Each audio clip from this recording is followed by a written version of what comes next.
La région Auvergne-Rhône-Alpes vous présente Lyon Business.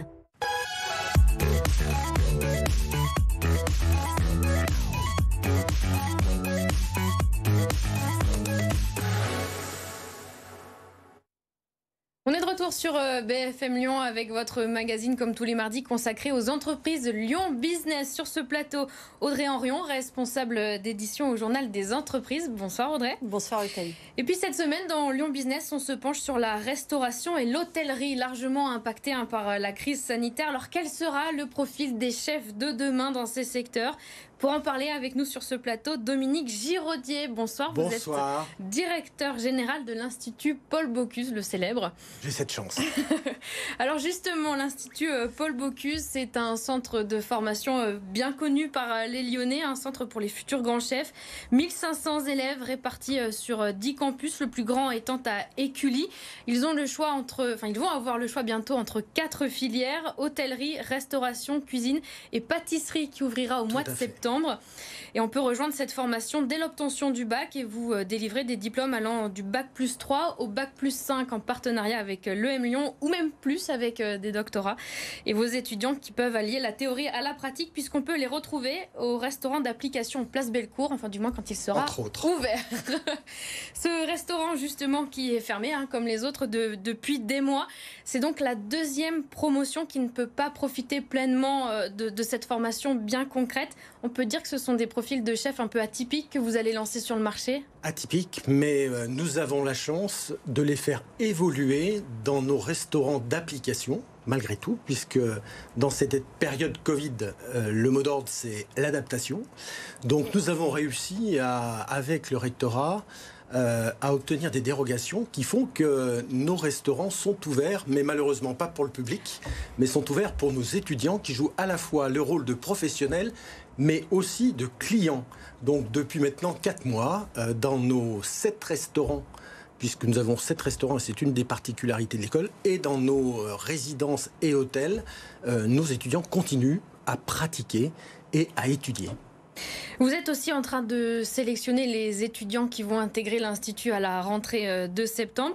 Cette crise sanitaire, on peut dire ou pas que ça a changé votre méthode de sélection ? Il faut être encore plus passionné qu'avant pour vouloir se lancer ? Alors, passionnés, on a toujours des passionnés puisqu'il y a un peu plus de 1000 étudiants, 1200, qui frappent à la porte de l'Institut en croissance par rapport à l'année dernière et avec une sélection en effet plus originale puisque nous avions l'habitude d'avoir des entretiens physiques, individualisés, qui se font à distance, en visio. La visio est devenue notre forme de recrutement comme toutes les entreprises. Voilà, et ils sont encore plus passionnés. C'est vraiment une caractéristique, c'est qu'en effet, tous ces étudiants ont envie de continuer à travailler dans ces métiers de l'hôtellerie, de la restauration, de la cuisine, qui ne perdent absolument pas leur attractivité.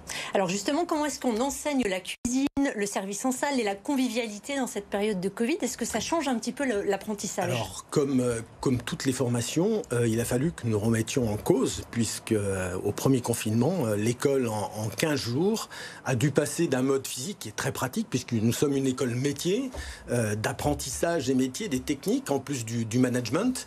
Et donc, on a dû travailler à distance. Donc, on a fait de la formation hybride.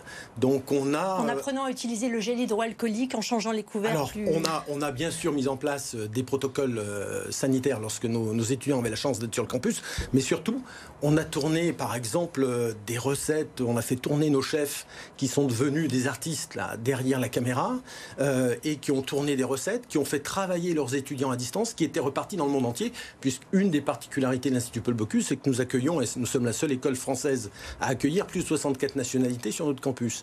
Donc on avait des étudiants qui étaient repartis dans le monde entier, dans leur famille, et ils ont pu continuer à travailler leurs recettes, leurs techniques en ce qui concerne la cuisine à distance. Pour ceux qui se forment à la restauration, à l'hôtellerie, on a privilégié les cours théoriques à distance en attendant de pouvoir les faire revenir, comme je vous l'indiquais, sur notre campus et dans nos restaurants, écoles et applications. Alors, vous parlez justement de ces cours en ligne. On l'a vu pendant cette crise, le digital a pris une dimension énorme dans toutes nos pratiques.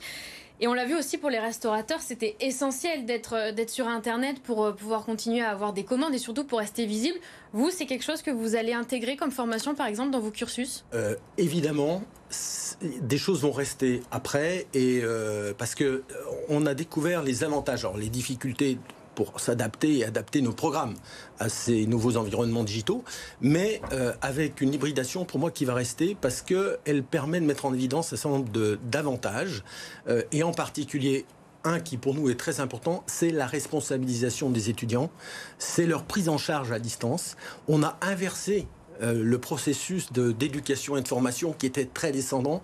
C'était les enseignants qui avaient le savoir. Là, on les a bousculés et on a vraiment remis en cause ce dispositif. Nos diplômés, plutôt nos étudiants, aujourd'hui travaillent chez eux et se servent du contact avec l'enseignant, vraiment pour un échange, et ils sont véritablement acteurs. Donc cette responsabilisation, elle va bien sûr durer, elle va persister, c'est quelque chose d'important. Le travail à distance aussi, on a fait des travaux de groupe à distance. Et là encore, c'est le monde de demain. Donc on les prépare au monde de demain et c'est une opportunité. Le monde de demain, l'Institut Paul Bocuse forme justement des dirigeants et des managers qui seront amenés à créer leur entreprise demain. Est-ce qu'on monte un business plan en 2021 comme on le faisait en 2019 ? Et quels sont les business models qui émergent de cette crise ? Je pense au Dark Kitchen par exemple. Entre autres, Dark Kitchen qui est fantôme. Bien sûr, cette fameuse cuisine fantôme dont tout le monde parle, qui fait un peu peur parce que ce nom n'est pas terrible, mais oui, il va y avoir une révolution et nous observons, nous, très près, toutes ces mutations sociétales qui sont en train de s'observer. Mais la crise n'est qu'un accélérateur, pour moi, de phénomènes qui étaient présents. Vous parlez des Dark Kitchen. En un mot, les Dark Kitchen. C'est pour moi un modèle qui est destiné à faire de la livraison à domicile, donc qui n'est qu'un moment de restauration ou un moment de consommation. On se passe de service en salle et on cuisine et on livre directement. Et on livre directement. Donc ça fait partie aujourd'hui de notre vie. Donc la vente à emporter, la livraison à domicile vont persister. Mais je pense que le vrai restaurant, le vrai contact hôtelier va persister. Et on voit bien qu'il nous manque à tous. Et que ce lien social, on n'attend qu'une chose, c'est de pouvoir retourner dans les hôtels, dans les restaurants, de voyager. Je pense que c'est ça aussi qui est important. Donc ça va être quelque chose d'accessoire. On a vu d'autres phénomènes se développer au cours de cette période. Alors avant mars 2020, 100% de vos diplômés trouvaient un emploi dans les 3 mois après leur diplôme. Qu'est-ce que vous leur dites demain ? Dans quel état vont-ils trouver le marché de l'hôtellerie-restauration ? Alors le marché de l'hôtellerie de la restauration est sinistré.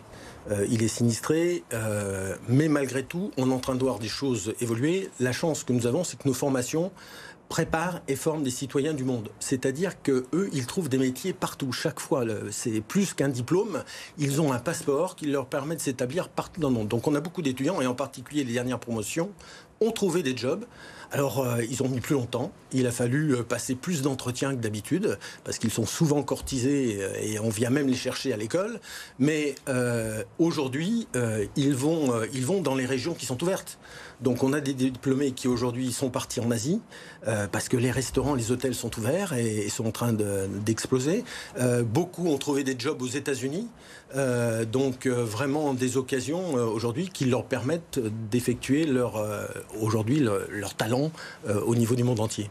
Alors, vous nous l'avez dit à l'instant, depuis quelques temps, vous voyez que les profils, ils changent aussi dans vos promotions.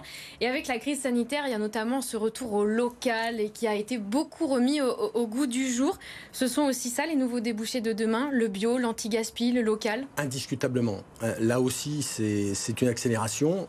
On a la chance d'avoir avec nous un millier de générations Z, voilà, de ces nouveaux profils qui font peur aux employeurs de ces secteurs, qui portent en eux un certain nombre de particularités.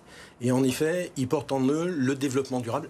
Ils se respectent, ils respectent la planète. Et c'est pas du greenwashing, c'est une réalité. Ils veulent donner du sens à leur vie, ils veulent trouver un équilibre entre leur vie personnelle et leur vie professionnelle, avec la même passion, avec le même engagement. Et donc ça, en effet, on a vu une accélération avec le phénomène du Covid. Le locavore est un incontournable aujourd'hui d'un menu de restaurant. Mais plus que ça, c'est en effet, qu'est-ce que l'on va faire aussi contre le gaspillage? Qu'est-ce que l'on va faire pour faire vivre une expérience qui soit plus authentique. Donc les effets waouh, les paillettes finalement sont en train de tomber pour quelque chose de plus vrai qui pour moi émerge véritablement à la fois sous l'impulsion de cette nouvelle génération, mais aussi accentuée par les phénomènes que nous sommes en train de vivre. Alors le CIRA doit se tenir à Lyon entre le 23 et le 27 septembre prochain. C'est David Tissou qui représente la France, qui est le chef de votre restaurant à l'Institut Paul Bocuse, Les Saisons. Est-ce que c'est pas le thème retenu cette année pour ce concours, c'est le plat à emporter? Est-ce que c'est pas dénaturer quand même la richesse et la gastronomie française d'avoir choisi ce thème? Est-ce que vous le regrettez? Moi, alors, je ne regrette rien. Et pour le coup, c'est un exercice. Alors, c'est un exercice emblématique. Ce concours a une résonance mondiale et internationale. Et je pense, moi, que ça me paraît important que ce concours intègre le monde dans lequel on évolue, intègre, je dirais, cette crise sanitaire, intègre ces nouvelles tendances de consommation, et la gastronomie doit aussi réinterpréter son talent, et l'excellence, elle peut aussi se traduire dans un plat à emporter. Je pense que ça à mon avis, ça ne diminue en rien l'intérêt de ce concours. Au contraire, je pense que ça pose un certain nombre de problématiques techniques aux chefs qui sont toujours dans cette recherche justement de l'excellence et de cette expérience. Et c'est ce qui est très important. Vous avez dirigé le groupe Flo, une brasserie, un groupe très important. Oui, avant de maître d'école, j'ai été restaurateur. Voilà, c'était un groupe de restauration française, c'est les brasseries Flo, c'est Hippopotamus. Est-ce que vous pensez que l'idée d'ouvrir les restaurants dans quelques jours à jauge, à demi-jauge, à 50% ou seulement dans les terrasses, c'est une façon de les aider, ou est-ce qu'au contraire, ça n'arrangera rien pour ces restaurateurs? Ça va dépendre un petit peu des restaurants, de la dimension de ces restaurants. Je pense que pour les grosses structures, c'est un avantage parce qu'ils ont beaucoup d'espace, ils ont des grandes terrasses et ils vont pouvoir économiquement trouver le point d'équilibre entre le coût de la masse salariale et de leur rentabilité. Pour les petits, par contre, je pense que là, il y a une inégalité, il y a une inéquité, et tous ne pourront pas survivre avec des demi-jauges, c'est évident. Donc là, il y a des gros enjeux, mais je pense que les pouvoirs publics ont conscience de ça, et que les syndicats professionnels vont veiller à respecter cet équilibre pour continuer à avoir des restaurateurs parce que c'est important. Merci Dominique Giraudier d'avoir été avec nous dans Lyon Business. On espère vous retrouver bientôt et tous les chefs de demain à l'Institut Paul Bocuse. Merci Audrey d'avoir été avec nous. Restez avec nous sur BFM Lyon, l'info continue.